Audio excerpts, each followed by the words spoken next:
का अपना परिवार होता है। फिर वो भूल जाता है कि पिछले जन्म में मैं मनुष्य था, मेरी पत्नी थी, मेरे इतने बच्चे थे, मेरा घर था।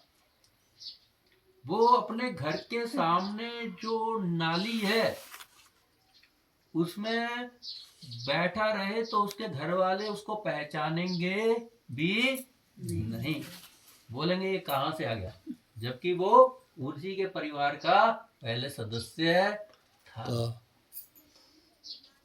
समझ रहे हैं बात को? तो कहने का मतलब है ये जितने भी रिश्ते नाते हमने बनाए हैं केवल एक जन्म तक के लिए होते हैं। और आज के समय में तो रिश्ते एक जन्म तक भी चलाने मुश्किल होते हैं।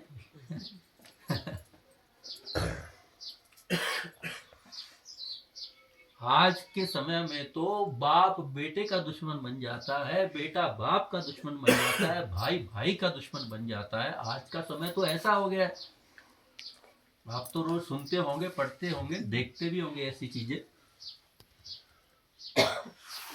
इस जन्म में ही रिश्ता खत्म कर देते हैं, मरने के पश्चात तो रिश्ता खत्म होना ही होना है, चाहे हम करना चाहें चाहे न करना चाहें। फिर हमको अगले जन्म में हमने जैसे कर्म किए हैं वैसा एक दूसरा शरीर मिलता है। पाप किया है तो फिर हमको मनुष्य शरीर नहीं मिलेगा, फिर हमको पशु का शरीर प्राप्त होगा।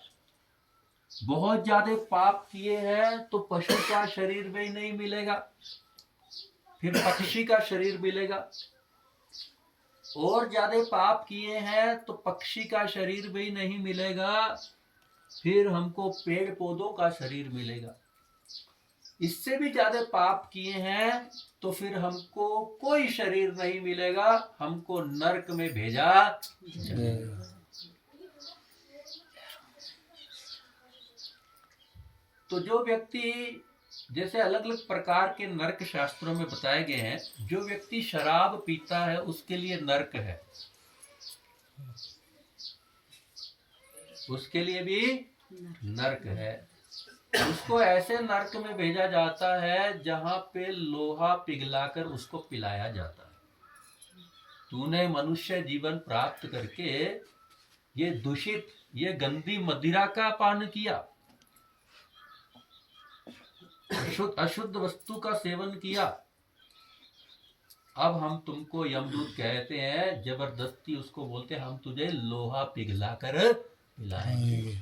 तो वो पीना नहीं चाहता है, वहां पे उसको एक विशेष शरीर दिया जाता है जिसमें मौत नहीं होती है, केवल दुख ही दुख प्राप्त होते हैं।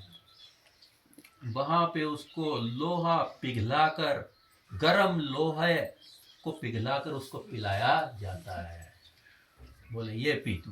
वो नहीं पीना चाहता है, जबरदस्ती उसको पिलाया जाता है और लगातार पिलाया जाता है।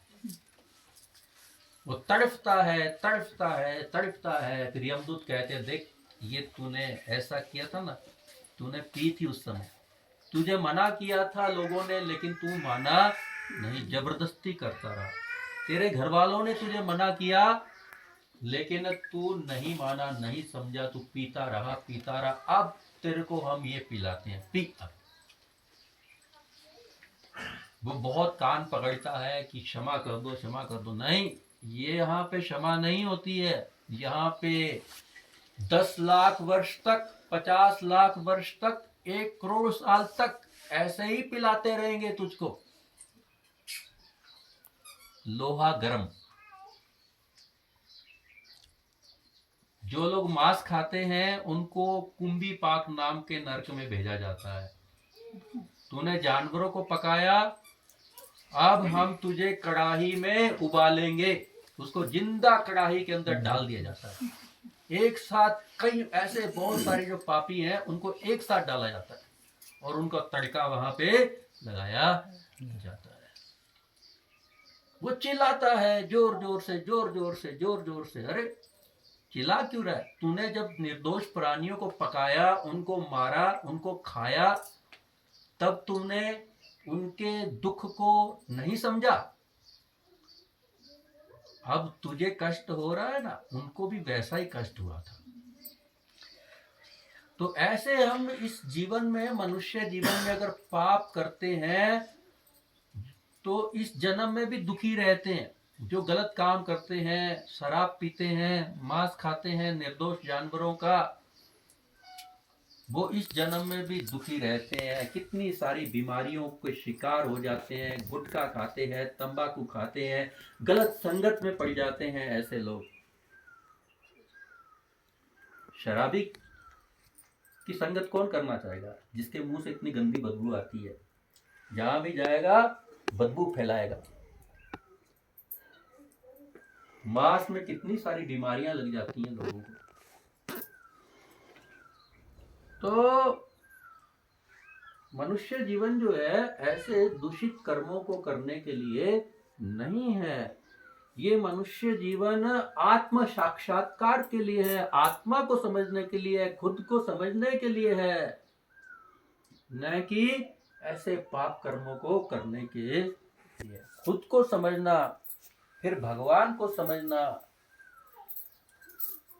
मनुष्य जीवन पशु बनने के लिए नहीं है। मनुष्य जीवन में रह के पशु की तरह कोई ज्ञान नहीं है हमें किसी भी प्रकार का। गीता का एक श्लोक याद नहीं है, लेकिन दुनिया भर की बातें हम करते हैं। बोलते हैं जी हम तो हिंदू हैं, हम तो सनातन धर्म के हैं। अरे तुमको तो गीता कभी पढ़ी जीवन के अंदर? मुंह से तो तुम्हारे हर क्षण गालियां निकलती हैं। ये सनातन धर्म, ये हिंदू होते हैं।